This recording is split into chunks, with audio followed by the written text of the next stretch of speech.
Welcome to Not Milk Never Milk. Subscribe if you're lactose intolerant. In this video, I will explain how to play Rayman Legends online.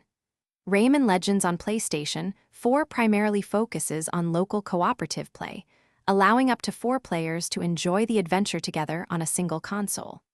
While there isn't a traditional online story mode, the game offers engaging online features centered around competitive challenges and global leaderboards.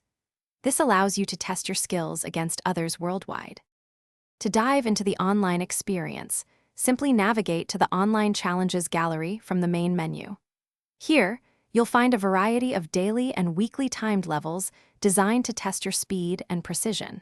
Your goal is to achieve the highest score possible, competing against a global community of players.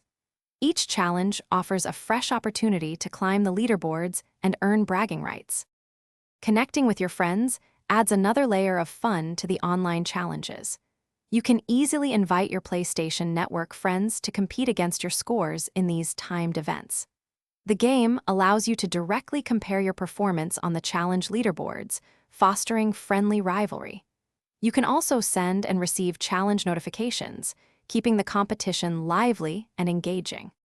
To truly master the online challenges and achieve impressive high scores, practice is key. Take time to learn the optimal routes and enemy patterns within each level. Effectively utilize your character's unique abilities for maximum speed and efficiency. Remember to focus on collecting as many lums and rescuing all the teensies quickly, as these contribute significantly to your overall score. Thanks for watching. If this was helpful, leave a like and consider subscribing. See you next time.